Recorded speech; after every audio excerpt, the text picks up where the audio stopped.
Welcome to this year's commemoration of Raoul Wallenberg Day, as we honour the Joint Distribution Committee, the world's leading global Jewish humanitarian organisation, and in particular, its courageous support for Ukrainian refugees.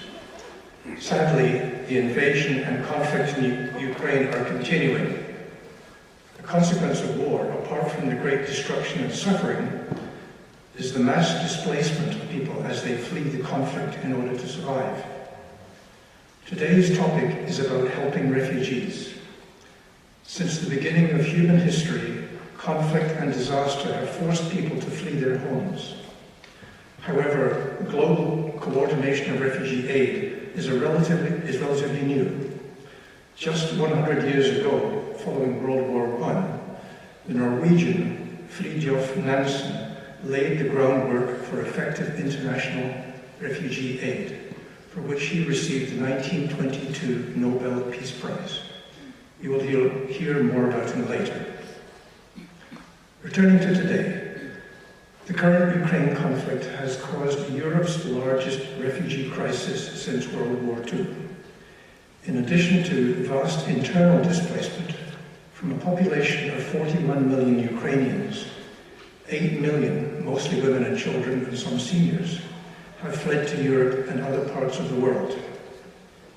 In the face of so much need, the Joint Distribution Committee, the JDC, has played an important role in helping today's refugees. This work continues its illustrious history. Since its founding in 1914, the JDC has provided support for refugees whenever and wherever needed, propelled by Jewish values and a commitment to mutual responsibility. We're here today to recognize, in particular, the civil courage that JDC volunteers demonstrate as they help people in or near active areas of conflict. And so I'd like to take a moment to give you some background about the Wallenberg Civil Courage Society and the concept of civil courage. Raoul Wallenberg, a Swedish businessman, diplomat, and humanitarian, became Sweden's special envoy to Hungary in the summer of 1944, several months after the Nazi deportation of Hungarian Jews began. He issued protected passports and sheltered people in buildings designated as Swedish territory. In so doing, he saved tens of thousands of Jews from deportation and death. He disappeared on January 17, 1945, into Soviet captivity and was never seen again. Wallenberg has been made an honorary citizen of Canada, the US, Hungary, Australia, and Israel. In 2000, the Canadian government proclaimed January 17th as Raoul Wallenberg Day. Shiuni Sugihara was a Japanese diplomat who served as vice consul in Lithuania for Japan during World War II. At professional and personal risk to himself and his family, he issued transit visas that allowed thousands of Jews from Poland and Lithuania to escape certain death. Both Wallenberg and Sugihara have been designated by the State of Israel as righteous among the nations. Anders Neumüller, the former honorary Swedish consul in Vancouver, organized Vancouver's first Wallenberg Day event in 2006. Then, in 2013, the local Swedish and Jewish communities, with them, he helped create the Wallenberg-Sugihara Civil Courage Society, a non-profit society dedicated to honoring acts of civil courage.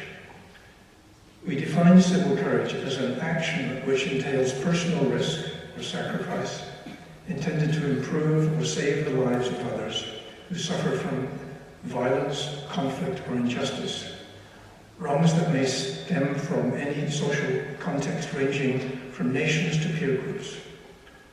Our society has three main goals: to honor the legacy of Raoul Wallenberg and Shiuni Sugihara, to recognize people who have acted with similar civil courage, and to encourage and promote acts of civil courage in our midst. And now I'd like like to invite City of Vancouver Deputy Mayor Councillor Sarah Kirby-Young to read the proclamation. Deputy Mayor.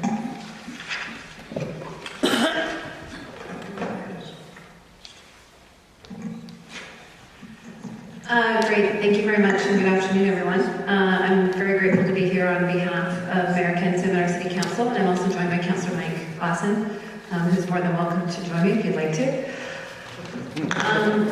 And I do want to acknowledge, I'm just adjusting this, I do want to acknowledge as we begin that we are gathered gratefully on the unceded territories of the Musqueam, Squamish, and Tsleil-Waututh peoples.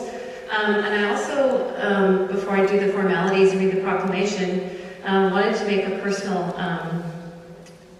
observance if I could. And you might notice that I'm standing and wearing my jacket, red jacket, and I recognize it's from traditional Lunar New Year, which we're celebrating this weekend. And we just came from the festivities in Chinatown this morning, a community that has much, I see Ezra nodding because he was down there this morning as well, a community that has suffered much in the past few years about anti-Asian hate, and sometimes that plight has been very analogous to what our Jewish community has suffered. And so I actually, my colleague Mike asked, he said, are you going to keep your jacket on? And I thought to myself, actually I think I will, because one of the things that is, I think, good and best in our city of Vancouver, and I think in many cities, and when I think about the work of the Joint Distribution Committee, is the fact that we see communities and cultures and people of different faiths and backgrounds who come together to stand against injustice and to support each other. And the fact that here in Vancouver, we can go from celebrating Lunar New Year, and we heard the terrible news this morning in Monterey about 10 individuals who were shot and killed, 10 who were injured, in the midst of their Lunar New Year celebration at a time that should be a joyous occasion, but that we can all come together, and that I can come from celebrating that and all of those different traditions and cultures to a synagogue just a few miles away in my own city, I think to me really exemplifies exactly what the commemoration is about today, and the work that the Joint Distribution Committee is doing with so many that have contributed in this room. So I hope you don't mind me making that observation. And I'm really grateful to be here on behalf of Mayor Sim and Council to read the proclamation, which without further ado, we will begin. And maybe I will ask, you didn't know this was part of the drill, did you? Maybe I'll ask, not just for his good looks. Serves a great purpose. I'll ask Mike to hold that, and I will read the proclamation. So it says, whereas Raoul Wallenberg was a Swedish diplomat and hero who saved the lives of thousands of people condemned to certain death by the Nazis during World War II, and whereas Raoul Wallenberg was taken into protective custody by the Soviet Union on January 17th, 1945, never to be heard of again, like so many. And whereas the Swedish and Jewish communities have paid tribute to Raoul Wallenberg with a plaque in our own Queen Elizabeth Park, and annual events that have taken place to commemorate the life and deeds of this outstanding honorary citizen of Canada. Whereas this year we recognize the Joint Distribution Committee, the leading global Jewish humanitarian organization, whose courageous workers are on the ground helping victims from the inception of the conflict in Ukraine. So now therefore, on behalf of Mayor Ken Sim, I, Sarah Kirby-Young, Deputy Mayor of the City of Vancouver, do hereby proclaim Sunday, January 22nd as Raoul Wallenberg Day in the City of Vancouver. Thank you for letting us join you this afternoon.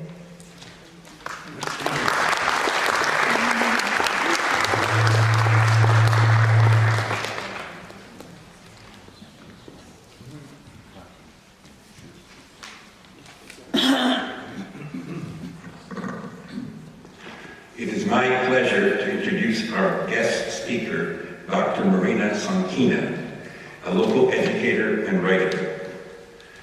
Soon after Russia attacked Ukraine, Marina applied to volunteer with the Jewish Joint Distribution Committee as someone who speaks Russian, Ukrainian, and other languages, and as someone who had been a refugee herself. Almost immediately, she was accepted and flew to Poland at the end of March.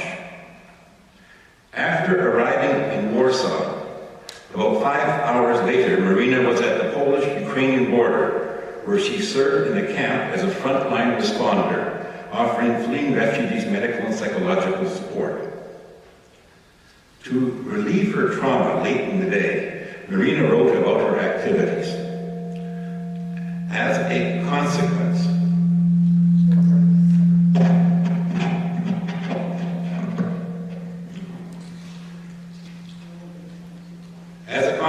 Marina has written about a dozen heart-wrenching and heart-warming stories on her experiences in helping Ukrainian refugees. A resulting book titled Ukrainian Portraits, Diaries from the Border, will be published in March by Guernica Editions.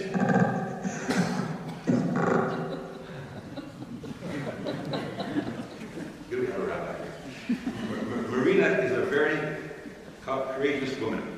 She was born in Moscow. Her mother was a well-known literary editor and critic in Moscow who edited many famous writers, including the first stories of Solzhenitsyn. Marina obtained her PhD in linguistics in Moscow and then lectured in Russian literature for 15 years at Moscow State University.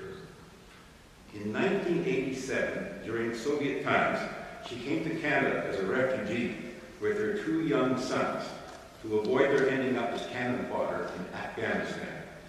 In Montreal, for 5 years, she worked in the Russian section of CBC's Radio Canada International as a producer and broadcaster.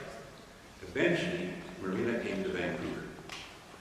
For the past 25 years, she has been teaching courses at SFU and UBC, especially for SFU's Liberal Arts program for seniors, in Russian and European literature, art, film, and ballet.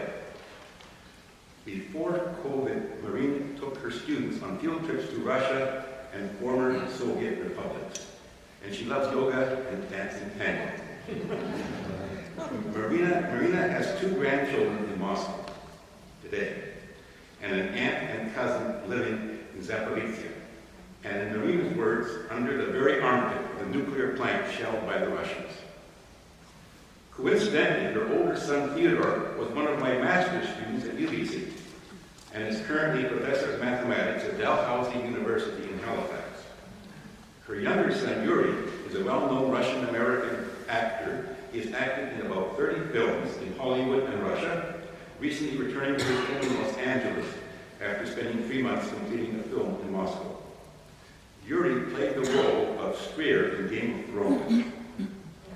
In addition to her forthcoming book about her recent experiences in Ukraine, Marina Sonkina has written several books of short stories, as well as 2 books for children. And some of her books, including one children's book, will be offered for sale during the reception time after the question period in the ballroom. She'll sign the books too. After the question period, it ends the program today. Thank you.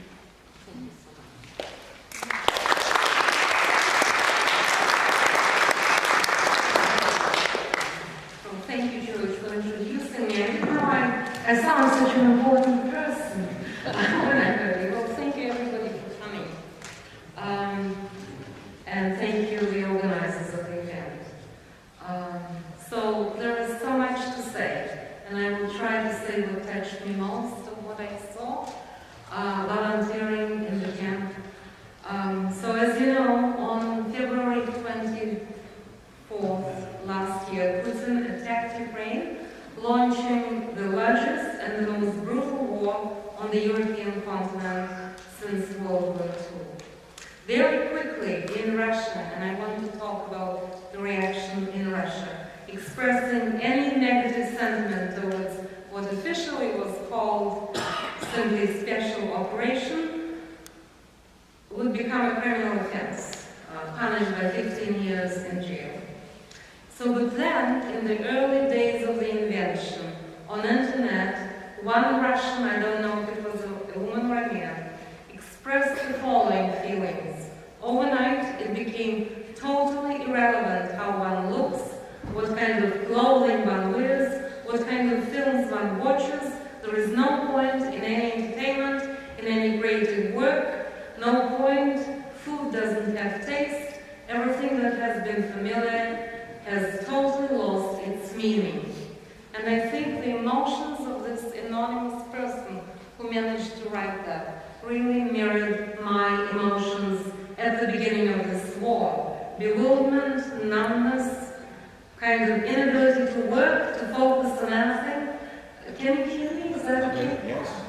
Shall I step back? Yeah? This is better? Okay. And so I would say that partly, probably, I went to help Ukrainian refugees for kind of selfish reasons, because I just couldn't do anything. You may ask me, there is a phone, you may ask me why I was affected so. Well, George mentioned, first of all, for the professional reasons and personal reasons. Professional reasons is because one way or the other, I've been always involved with studying, writing, and teaching Russian culture, Russian literature, film, cultural history, and secondly, of course, personal reasons. I spoke to my aunt, who is in Ukraine, and my cousin only this morning, and there was a connection, luckily. She said to me she's in Zaporizhia, which is Putin officially announced to be part of Russia now, but the city, of course, they can't take. And that's a large industrial city with the largest nuclear station right in her armpit. And she said, we have electricity about 6 hours a day. So out of 24 hours, they have electricity for 6. There was no hot water for the last year at all. She lives on the 10th floor, and like many old people, they just can't leave the building because you don't know when elevator may stop. But she said there is food in the stores. So on a personal level, when the war broke out, it was kind of interesting. I found myself in Mexico because my famous son and his wife, who's a script writer, invited me to collaborate on their script. And my son is quite well known both in Russia, the filmmaker, not a mathematician. George knows mathematician, but otherwise it's a very enigmatic thing. But the son, who is an actor, he is quite a well-known person to the point where in Moscow in the past or in St. Petersburg where we walk together, he's very tall. People kind of push me aside, this old woman, in order to take a selfie with him or autograph. But now we found ourselves in Mexico. 2 days later there was an announcement of the war, and we three knew that the work they've been doing, creating this script, TV series, writing this TV series for Netflix, was all scrapped. So my son and his wife did not return to Moscow. He flew later for it a little bit, but he's now out. Everybody's more or less out. And if we're talking about why didn't Russia resist, I think those more than 1 million people who left Russia when draft conscription was announced, that is the only accessible form of not kind of revolt, but saying no to Putin. That's the only. Otherwise, it is pretty much the fascist state. So you can imagine how the war affected me and many in Russians, and the one thing was clear at the beginning, that the war was unleashed by Putin. But what was not clear, and every Russian who had any kind of sense of consciousness were asking themselves, was he the only culprit? Haven't Russians themselves been turning a blind eye to 22 years of his rule while he was executing and poisoning his opponents? Didn't they welcome the Russians? Didn't the Russians welcome the annexation of Crimea while taking a stroll along theatrical sets that Moscow has been turned into? Or was there some invisible point of no return when the new democracy in Russia turned into autocracy, then into fascism? So did the West play any role in looking at Putin as a business partner first and authoritarian second? And what would be the fate of Ukraine? What would be the fate of Russia? The fate of Europe in the years to come?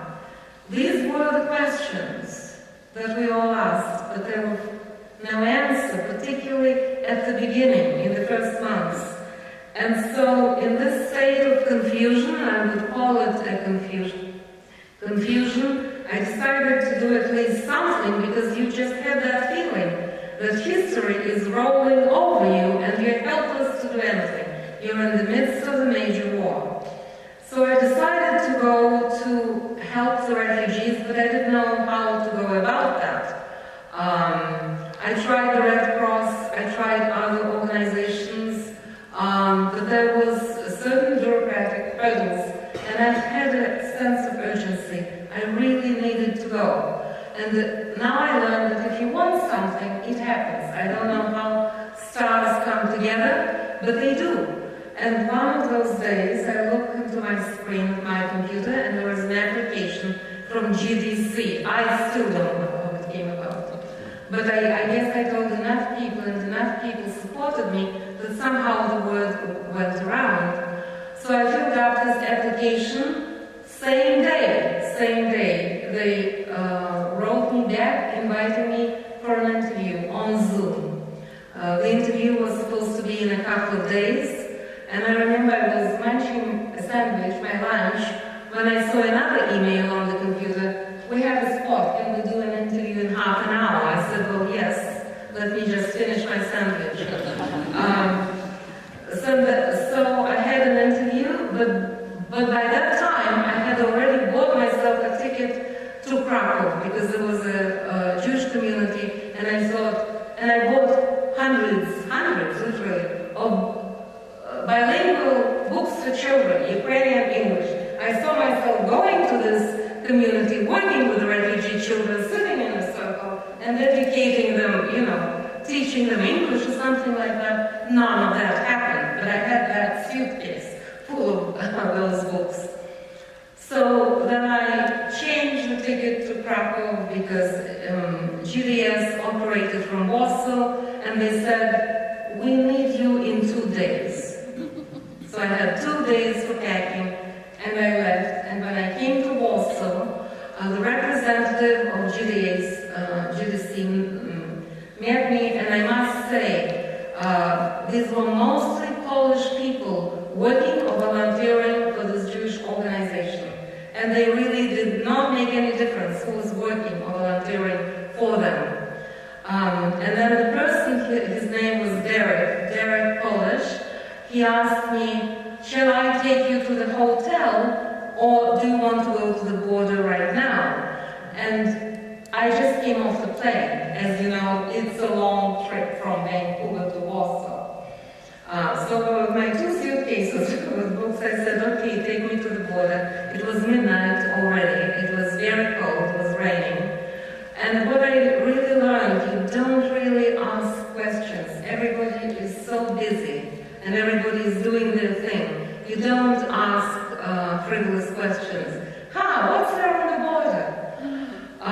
What was there on the border, they were expecting a bus with Holocaust survivors. And what we saw after 5 hours on the bus, I don't know where we were taken. I didn't see any usual signs of a border. There was just one light. It was not guarded in any sense. And there was a blue booth of a toilet next to it. And there was nothing else. And there was a Red Cross bus, German Red Cross bus. So Germany arranged that the Holocaust survivors from Ukraine, that Germany would take Holocaust survivors from Ukraine. And so they were waiting for the bus to come from Ukrainian side. And the bus soon arrived. But the first thing that I saw when I was brought to that border was stretchers on the ground. And that, they were white, and then I knew that I'm kind of very close to the war zone, because it was close to Lviv. It was right on the border with Ukraine. Very soon, unfortunately, these stretchers were filled with people. You can imagine Holocaust survivors are in their late 80s and their 90s. Mostly they were women. Later on, I managed to ask the question, how actually did they know about them?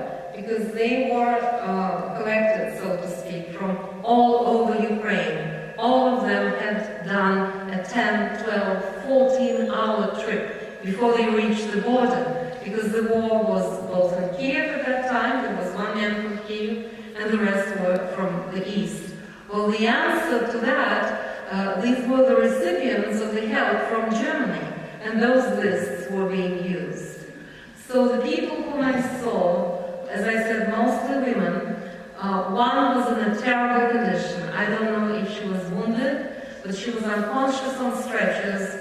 The German team was excellent. They were all volunteers, by the way, but there was a nurse among them. They administered right away intravenous, and they were talking between them, and I could understand they didn't know if she would survive the trip. Now, the rest of the people who were there, when I first saw them, none of them had any luggage. Those old women, they were hugging a kind of a purse, a little purse, that's all they had. And when finally they were installed into a bus, and a bus there were also stretchers, they had a chance to lie down because it's so hard for old people to endure this trip sitting. I just see this picture in front of me. They're lying, and 2 or 3 of them, they couldn't pass with a little bag. So we said, okay, let them keep the bag. And one woman was disoriented because she thought that they've already arrived to Germany, and we said, no, it's only Poland. Where is my son? My son is here. He's waiting for me. He has to meet me. So we delayed the whole thing. We connected with her son in Germany. We somehow explained to her that she's not in Germany, that there is another trip, which will take another 12 or 13 hours. So that was my first introduction to what will come. Next day, I was taken and 2 more volunteers, 2 Americans. We were taken to the camp, which was about Karzhova camp, about 10 kilometers from the border. So this is a transition camp. In the people there, the refugees come and they will be fed around the clock. There is food around the clock for them. There are cots. There is a medical center. I actually brought a lot of analgesics, Tylenols, things like that. It was not needed because there was that kind of medication there. The other thing that I noticed, which was interesting, nobody really needed Tylenol. People were not sick. Refugees were not sick with these conventional like colds, flu. They didn't have that. And that reverberates from what I know from the Second World War, because many of my family, my ancestors fought in the Second World War, and I talked to them. Nobody was sick during the war. That came later. Obviously, the body does something. So my medication, I just gave it to the medical table, and they didn't need it. But yes, they did have food, but the thing is, what they had to, they couldn't stay in this place forever. It was a transition point. They had to go to another country. By the time I came to Poland, which was, let's say, 3 weeks after the beginning of the war, 4 weeks after the beginning of the war, there were already more than 2 million people in Poland. And Polish people did amazing things at every step. They organized those reception centers. They organized food. If I ask you how many portions were prepared during one day, what would be your educated guess? Let me tell you, on a busy day, 60,000 on one day. Because along the border we brought those sandwiches and salads and soups right where Ukrainians were crossing, but also the center you could eat around the clock, and volunteers, we ate there as well. But the most important thing is that the refugees had to decide where do they go. And very quickly, in the first weeks of the invasion, the European Union, 27 countries got together and they opened their borders. Anybody who has a Ukrainian passport, that very typical kind of, with a trident, the blue passport with a trident, could go to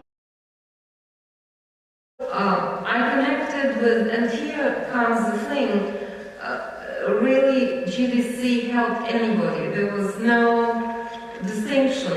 And when you read, I think it's important from the mission that is announced on the website. GDC says this, we rescue Jews in danger, provide aid to vulnerable Jews, develop innovative solutions to Israel's most complex social challenges, cultivate a Jewish future, and lead the Jewish community response to global crises like natural disasters, public health emergency, and more. And then, very important, in times of crisis, natural disasters, war, famine, GDC offers aid to non-Jews to fulfill the Jewish tenet of tikkun olam, the moral responsibility to repair the world and alleviate suffering wherever it exists. So this idea of moral responsibility to repair the world created a situation when you have a flux of refugees. You don't ask them what ethnicity they are, because there are different ethnicities in Ukraine. I met all kinds of people. I met ethnic Tatars, ethnic Armenians, ethnic Gypsies. They call themselves Gypsy. They don't call themselves Roma. I met all kinds of people, and Jews, and so you help everybody. It doesn't matter who comes your way. And the Polish people were up front there, helping. And I must say, the amazing, on the one hand, you have this brutal dictator, Putin, who unleashed atrocities and brutality on an amazing scale. On the other hand, you have the goodwill of people that pouring out. As I met, it's amazing. For example, I met an Australian who came with his own money from Australia, rented a truck in order to drive the refugees from one Polish city to another. And there was a Polish police who really verified all the credentials of volunteer drivers. I met young French people who came to cook. And of course the World Kitchen from New York, they were working around the clock. And people opened their family, their homes for refugees. I connected with a Danish young man, an engineer, and we became like a team. And I asked him then, I said, what brought you there? He said, this is where history is done. He said, if I could kill Putin with my own hands, the war would have stopped and I would kill him. But I cannot do that. So I put aside my engineering. This is what I want to do now. And together, as a team, we sent, I sent about 300 people maybe, refugees to Denmark. Why Denmark? Because in this initial stage of the war, Denmark and Sweden as well, but I connected with, he was always there. The Swedish representatives, I had to look for them, but he was always there, Eric was always there. So they accepted right away 30,000 refugees, and they had room for 150,000. And that's why I was telling to refugees whom I saw, I said, these are the countries you can go. Everybody was going to Germany. Germany was filling up. But Denmark, Sweden, Finland were opening their doors. And I was saying to them, I would say, these are very good countries. And you deal with people, younger people, okay, but older generation, they never traveled. I remember my first pair, a woman in her 60s and her daughter. I say, how about Denmark? And she says, where is Denmark? So I take my telephone and I show her the map.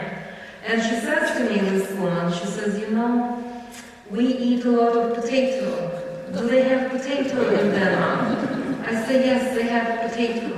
And she said, I need medication for blood pressure. Do you think in the city where they said, do they have a pharmacy? I said, yes, they will have a pharmacy.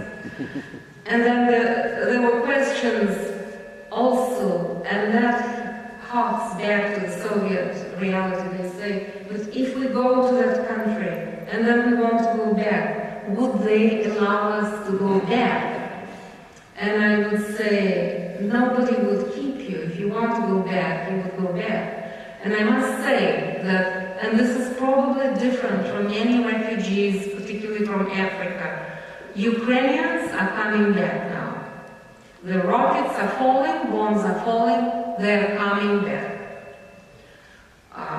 I have no judgment over that, but except that the feeling of home is so strong, their attachment is so strong, and also, as I said, the families were torn apart.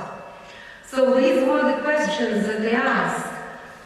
Now, the other interesting thing about them, women and children, when you tell them that, you have a financial package. No, they said, no, we don't want that. We want to work. Will there be a job? I said, I can't guarantee the job, but why don't you take some time? You went through this terrible stress. We have to remember that by the time they had reached the border, they were in the bomb shelter, they were under enormous, terrible threat and terrible stress. I said, why don't you take some time? No, we have to work. The other thing, owing to my friends who responded so readily to my desire to go there, I did the fundraising, and I was keeping this cash on me. So when I give them cash, they don't want to take. Many of them don't want to take because it is humiliating. And when we come to think of it, in real life situation, how many times somebody hand out money to us? And if they do, what do we feel? We feel humiliated. So I had experience when they didn't want to take money, and I had to come up with a thing, something, and it was a real thing. I said, look, this is not my money. Canadian people really feel for you.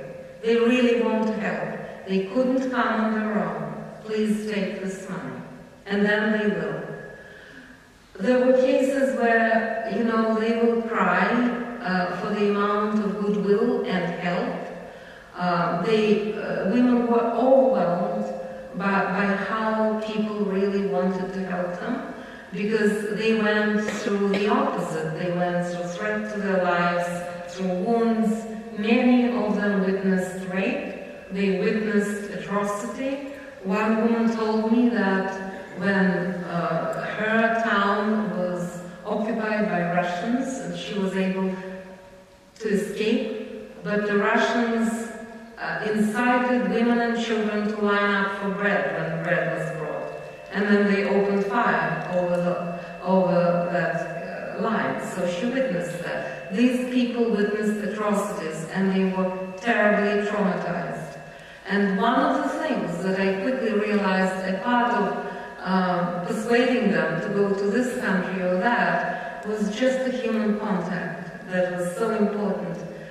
The idea, I was telling them that somebody understands what they went through. I understand. And initially, none of them, the faces are closed. They have to be very strong. But once you let them know that you really understand, they start to cry. And I have that image, many of them, big blue eyes and tears. So it was sometimes hard. But let me,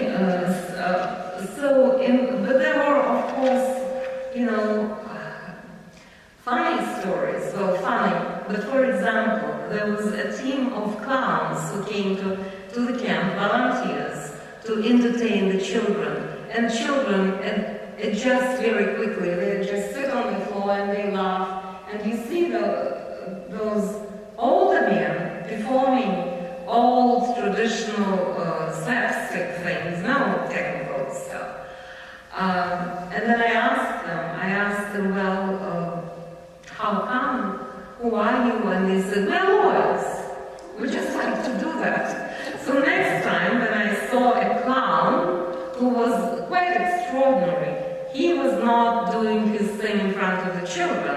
He was specializing, and he was going from one court to another court where the adults were sitting, lying down, waiting, and people started to laugh. And he was talking, I couldn't understand the language he was speaking. And then I understood that he was not speaking any language, it was just gibberish that he made up. And with the help of this gibberish, he connected with every forlorn person, and people responded to him. So when he finished his number, I approached him, and it was so strange to me to hear him speak English. I was not used to that. And then I said, but he spoke with an accent, and I said, where are you from? Because everybody was from different countries. And he said, I'm from Israel. And then I assumed that I guess everybody here is a lawyer now. Are you a lawyer too? He said, me? No, I said, what's your work? He said, I'm a clown. I said, a clown? He said, yes, that's my work. I work in hospitals where people fall wounded. That was the profession. So there were some moments like that. I met people of all walks of life. I met one woman with one grandmother with 6 grandchildren because the parents were not available. And I met another grandmother with one 12-year-old boy, and she tells to me, she just holds her head and she says, help me, does something with him. He doesn't the baby, he's running away, we're waiting for the bus to go, they were going to Finland. We're waiting for the bus and he's running away. And I said, well, what am I going to do with this boy? So I started talking to him. And I said, why are you running away? He said, because I'm bored. I'm bored. My grandmother bores me. I said, well, why does she bore you so much? And he says, because she is ignored. He gave me this word in Ukrainian, which means ignoramus. I said, well, how come she's ignoramus? He says, I'm interested in geography and she knows nothing. She tells me that America is in Europe. And I'm telling her America is not in Europe. I said, do you mean the US? Yes, the US is I say, America is in America. He says, America is not in Europe. So, I had to talk to him, though I'm not a psychologist by training. And somehow, what I'm saying, that you meet people of all walks of life. There was another gentleman with an old mother, and I'm trying to match, to find somebody who would, a country and a family. That was 2 things. And he says to me, he says, you know what, we can't go to the family because my mother is incontinent, and I'm washing after her, and I can't afford if there would be anything in the household, no. And he says, I'm waiting for my ex-wife and her handicapped husband and their 2 children from the second marriage. So I have to find a place for them too. What I'm saying, that war kind of discloses all kinds of situations and wounds that usually are concealed from human life, from human eyes. There are all kinds of extraordinary stories. Now, I also met, that was interesting, I was talking about how much people came out with help from all over the world. I met a woman who, her sister lived in Slovakia, and she told me about Russian immigrants in Slovakia who tried to organize kind of clandestine help to Ukrainian refugees. Why clandestine? Because these were the holders, living in Slovakia, the holders of Russian passport. If the Russia would find out that they're helping Ukrainians, this is a crime, according to the law. So on the one hand. On the other hand, Slovakians, of course, looked suspiciously with anybody who would hold a Russian passport. And she told me it takes 8 years to get a passport in Slovakia, so we don't know what to do. And her sister came out with an initiative, let's have non-stamp passports. And that brings me to the film that we're going to see later, the Nansen. Who was Nansen? And she said, we can't have Russian passport, we can't get Slovakian passport, let's introduce Nansen passport.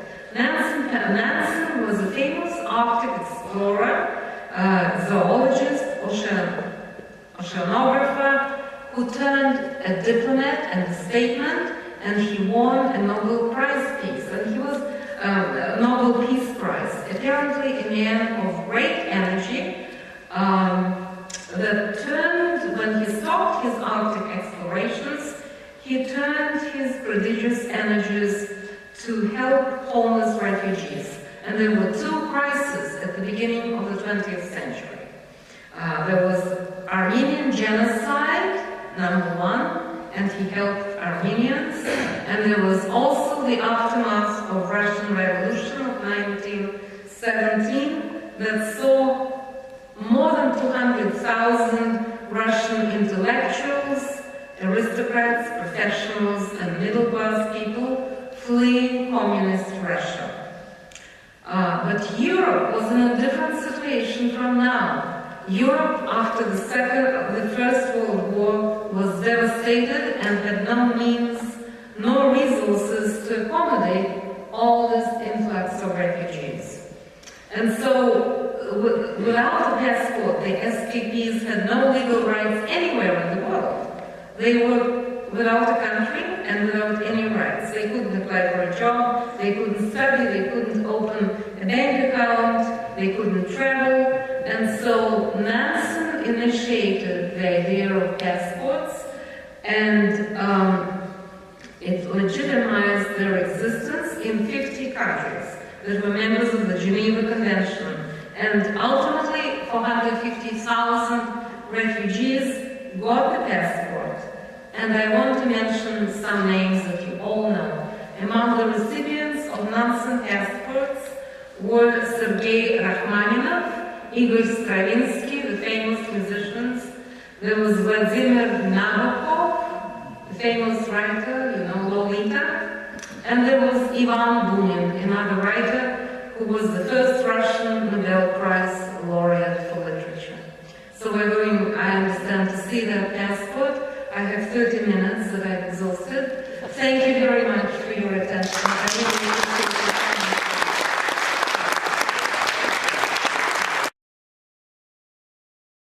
it. So good to hear experiences firsthand from that area, and to hear about what is really going on. I know that when I was in Ukraine about 8 or 9 years ago, I can only echo what you said about the intense loyalty of Ukrainians, the attachment to the land, to the culture, to the language. But I want to make the point that in Ukraine today, the focus of loyalty is a civic one. It's on the national state rather than ethnicity. It's a pluralistic and multi-ethnic society that's being created, forged largely as a result of Russia's criminal attack upon Ukraine.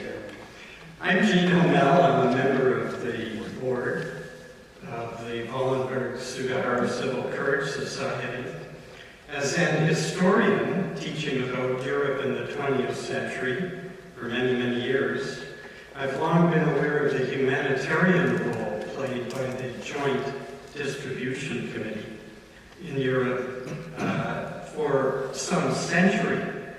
It's provided vital supplies like clothing, shelter, food for people in trouble. It was set up in 1914 at the beginning of World War I and helped people in Eastern Europe and the Near East, the Mid East, during and after the Great War, as we call it. Also, assistance came to refugees in the 1930s, refugees from Nazi Germany and from Austria, and then occupied Poland after September 1939. Including helping some 12 to 15,000 refugees from Germany and Austria to make their way to Shanghai, China, where at that time no visa was required for entry. And some of those, as you'll hear later, Some of those refugees from Shanghai came to Canada after the war in the late 1940s.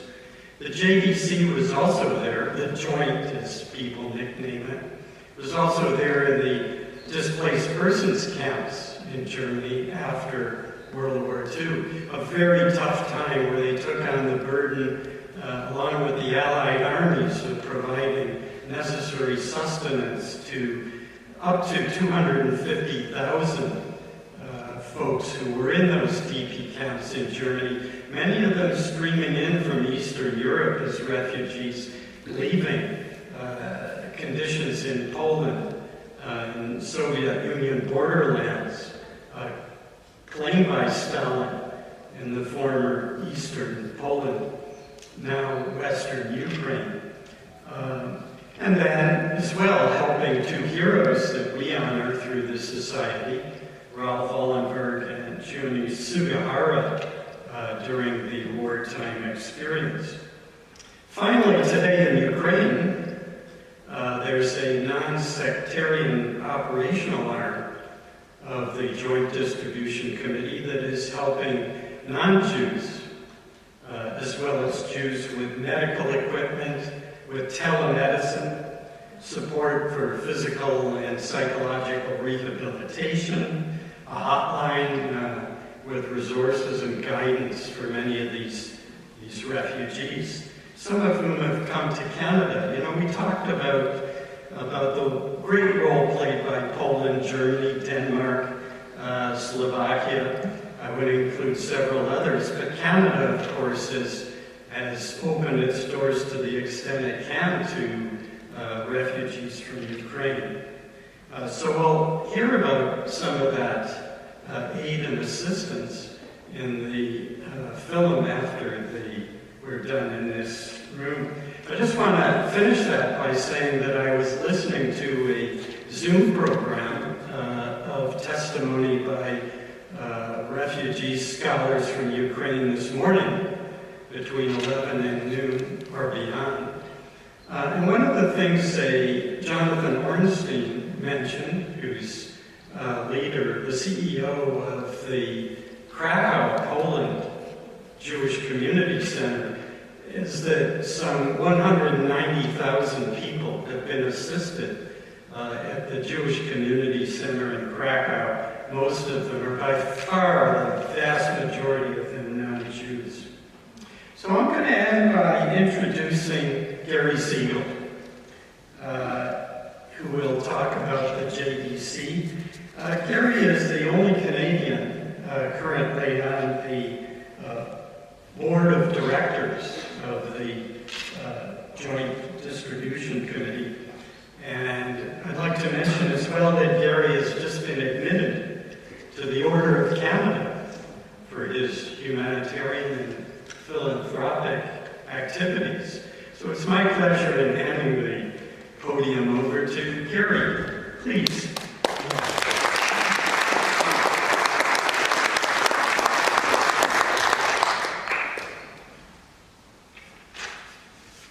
Well, good afternoon, everybody.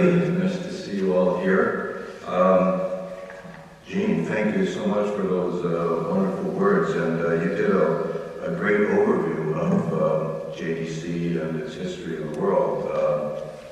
But first, I do want to start by thanking Marina for those wonderful words that you gave us earlier, just a few minutes ago.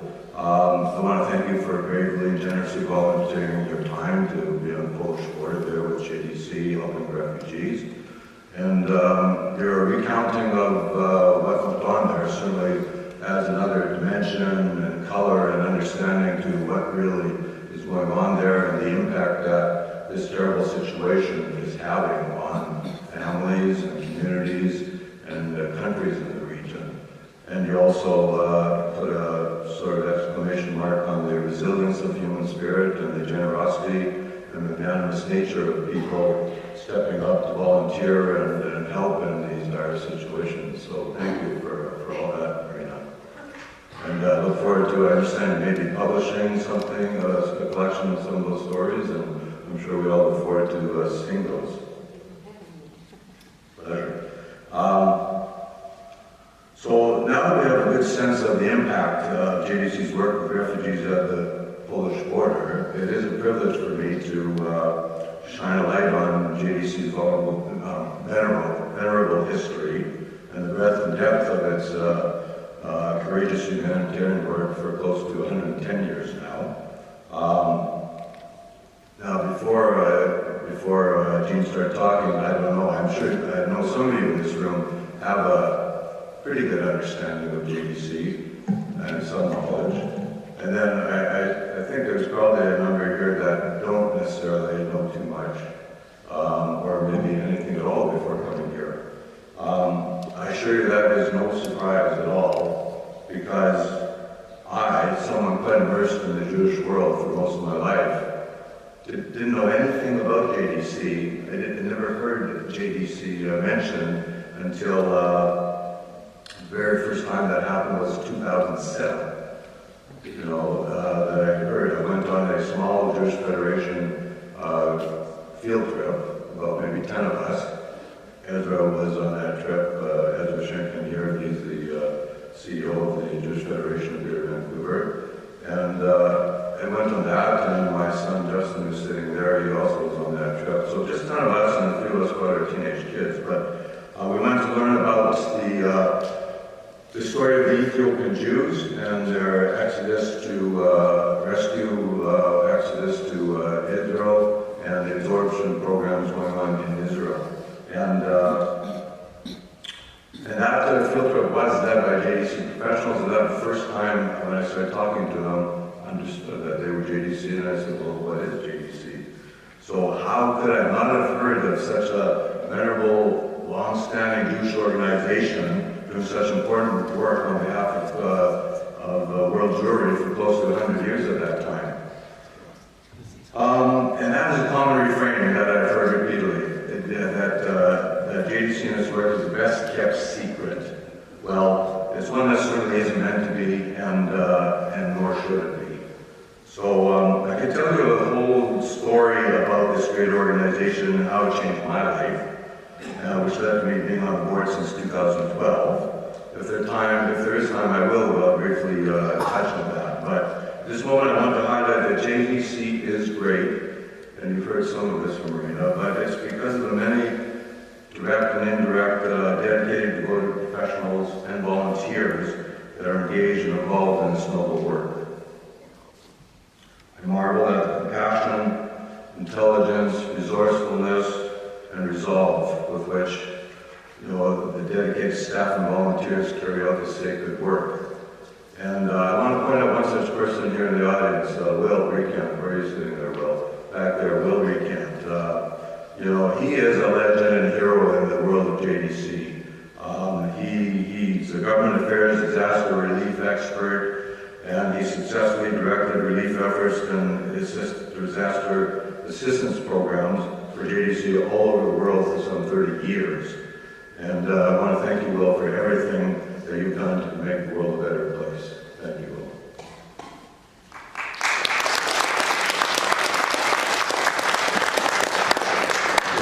He's in Vancouver with us because one of his daughters found love abroad with somebody in Vancouver, and they moved here.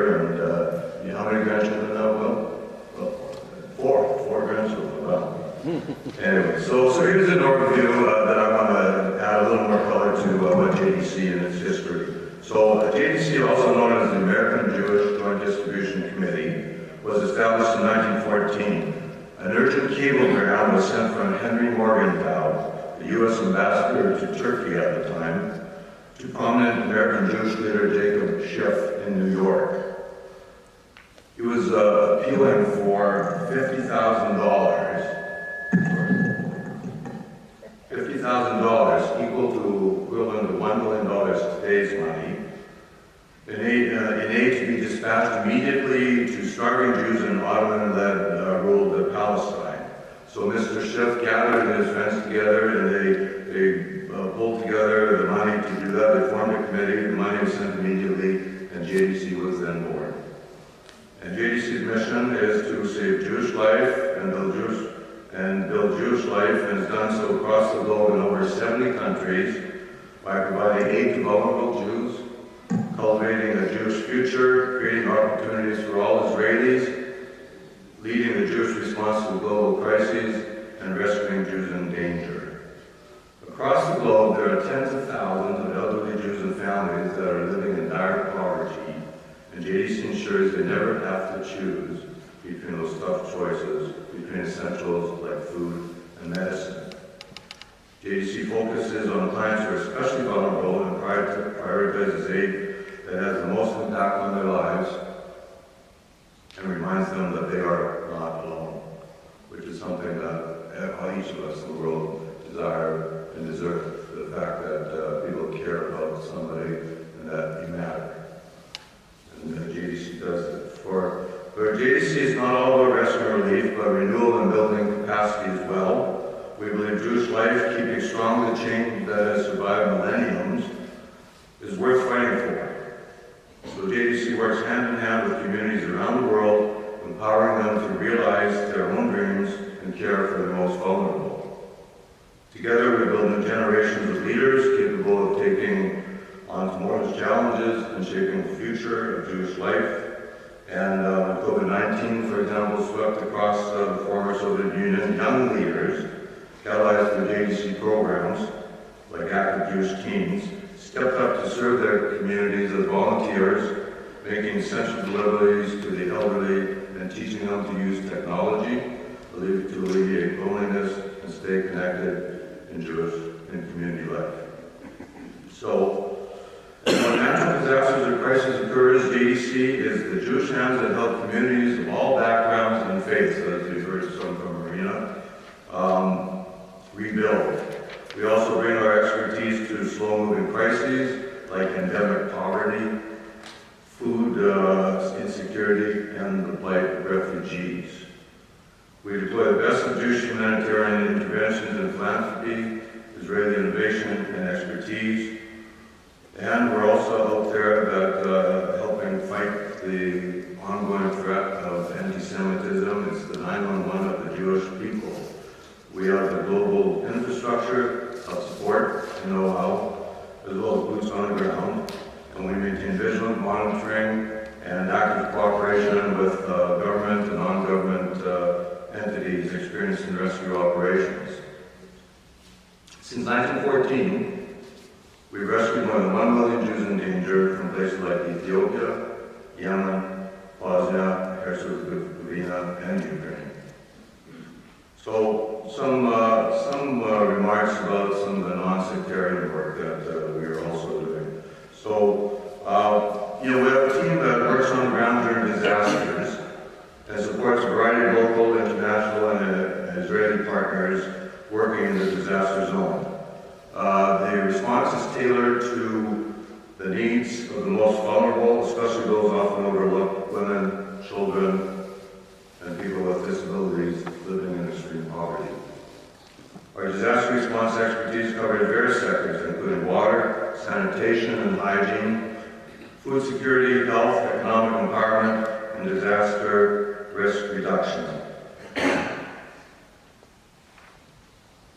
And we have a flagship venture called Tikkun Olam Ventures, which is taps into Jewish philanthropy, Israeli technology, and market-based solutions to lift thousands of smallholder farmers out of poverty. And we have many other initiatives for women's economic empowerment. Lastly, I want to talk about in that regard about the medical care programs we have in Africa and Ethiopia.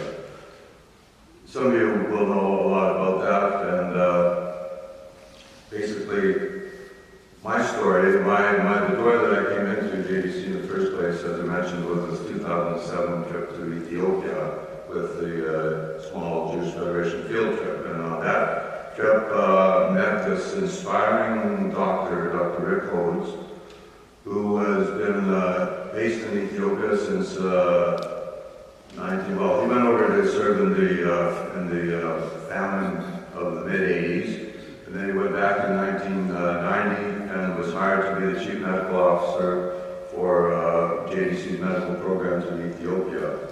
Rare humanitarian. He ended up being in charge of healthcare clinics and nutrition feeding centers for the Ethiopian Jews and the surrounding non-Jewish Ethiopians in the area.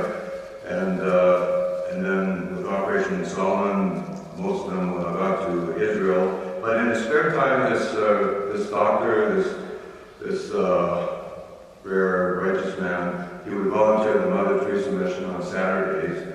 And though he was an internal medicine doctor, he came across two boys with severe spine deformity. He didn't know what to do. He thought long and hard, and he said, maybe if I adopt these two, and he's a young single doctor, if I adopt these two, I can get them on my American medical insurance and get them surgery in the United States. So a big decision, a lifelong decision for a young single doctor, but he was a spiritual man, and he said, God gave me the opportunity, how can I say no? So that's what he did. He adopted these two young boys with severe spine deformity, and they ended up getting surgery in America, came back and lived with him, and he adopted 3 more. And then he started fostering so many children that needed care, and he expanded. He wasn't a spine expert or anything, internal medicine guy. He taught himself basic oncology.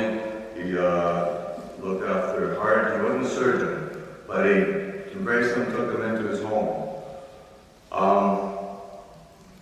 Whole long story. I didn't want to go too long into it, but eventually he realized that serial adoption is not the answer to spine disease in Ethiopia.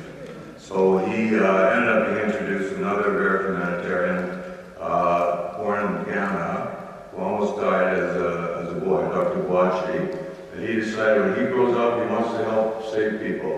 So he made his way at the age of 17 with very few dollars in his pocket, and through sheer hard work and determination, he ended up becoming a world-leading spine surgeon in the States, working at a hospital for special surgery, and had his own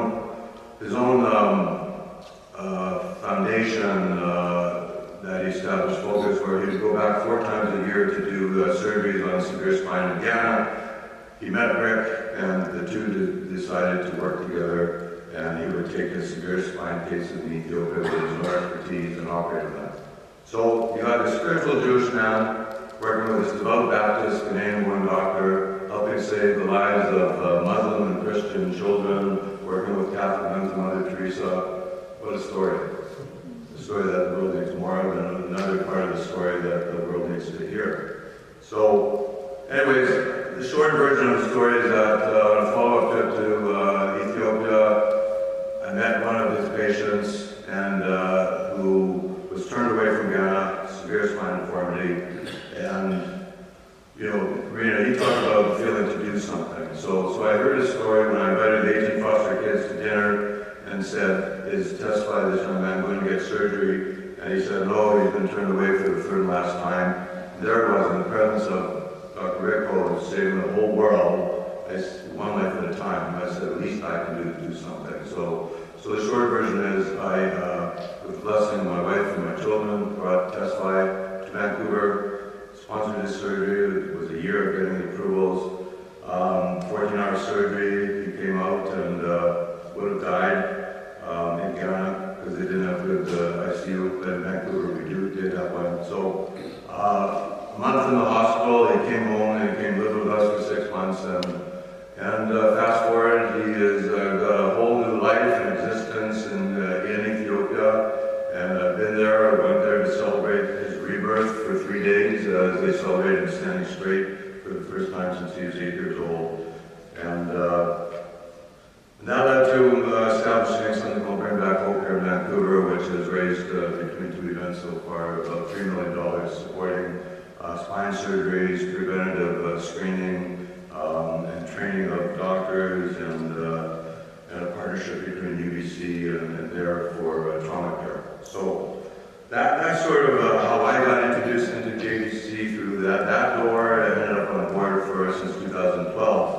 And as I say, I've learned that it is an organization with so many caring, smart, people running it and doing their best to save the world, and it's just, I'm overwhelmed by just the good work that organization does and how they care.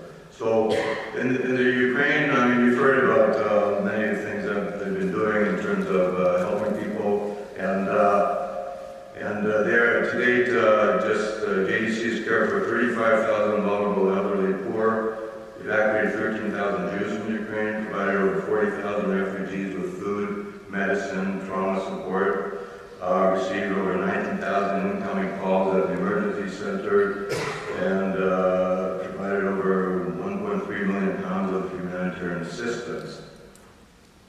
In closing, I just want to say, you learned, you know the background of the amazing Earl Wallenberg, and I think we mentioned it's not generally known that it was financed by what he did was financed by the JDC.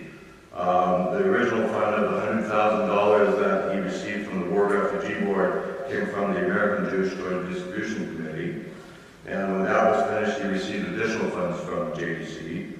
And because of that, you've heard about all the wonderful work and so many lives that were saved through a variety of means, and how sadly he was detained by the Russians and disappeared without a trace in 1945.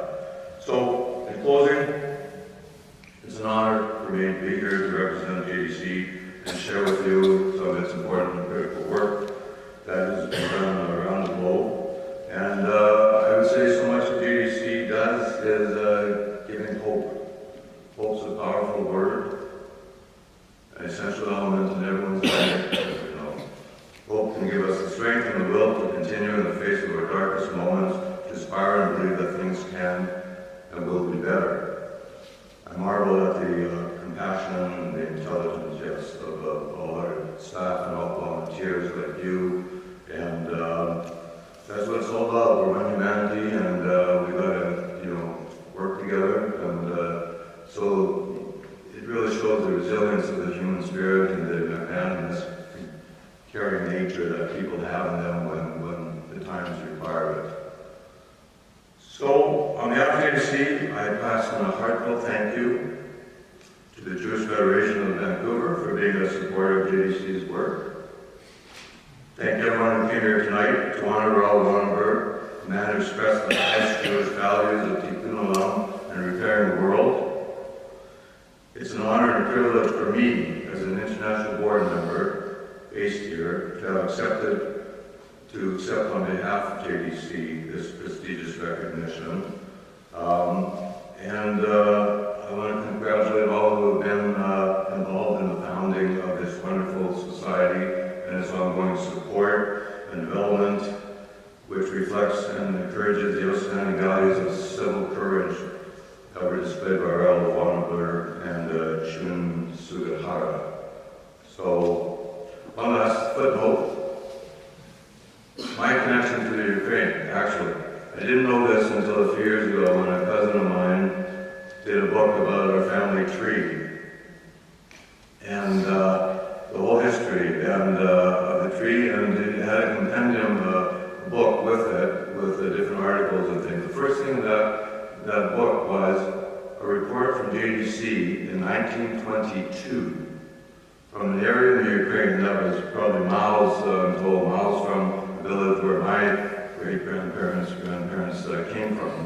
And it was talking about the dire situation there, that the Jews were in grave danger, suffering from Cossack pogroms, and short on food and medicine and clothing for the winter, and how the JDC was there in 1922, in an area miles from where my ancestors came from, were there helping at that time. So that's just another one of those small connections, coincidences maybe, that have a lot of meaning and impact. So that's all. I'm grateful for being able to share with you.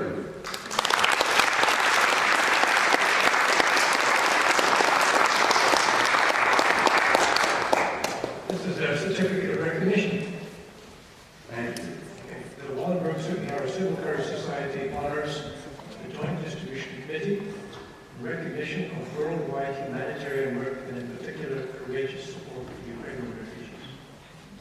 so much for this. I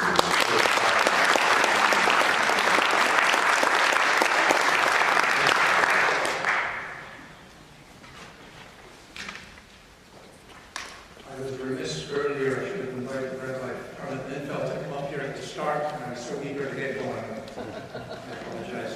So Rabbi Linfeld will say some words on behalf of the synagogue.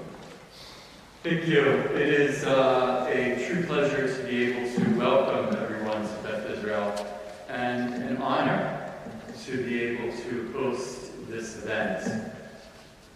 The idea, to begin with, hosting an event directly connected to Wallenberg and to Segal is matches exactly the very purpose of our existence as a synagogue. So I could not imagine a more appropriate event for us to be hosting today. Personally, as a student of Jewish history, as the child of Holocaust survivors, and as the author of a senior thesis at Brandeis University on the education of Ethiopian Jews from 1885 to 1985, I also, of course, am deeply appreciative of not only today's keynote address, which was excellent, but also the very appropriate idea of honoring the JDC. I want to tell you just a very short 20-minute story. This past summer, my wife and daughter and I spent the summer in Israel, a month or so in Israel, and our daughter prevailed on us against the best advice of my pocketbook to spend a night at the Dead Sea in a hotel. Now, if you know, the Dead Sea, spending a night at the hotel there, if you've ever been there, is not a good financial decision. And we had the great blessing of sitting next to a family, both the mother and father of whom are clearly Jews of Ethiopian descent. And I almost started crying, because here I was, the child of Holocaust survivors whose father was basically able to feed me and educate me because he had been sponsored by someone who brought him to the United States, who then helped him, which eventually was able to pay for my education, sitting next to someone who almost certainly had parents, two people whose parents almost certainly statistically had a 1% chance of being literate. And not only because we were both came from families that were rescued from terrible situations, but given an opportunity to thrive, where we have the zchut, we have the merits, the blessing of being in that position. What we're talking about today, what you did when you were on the border of Ukraine, and what you have done, and JDC has done, is not just give food so that people can survive in the first moments, but so that they and their children and grandchildren and generations can thrive. And that is exactly why this honoring is so appropriate today. Zelta.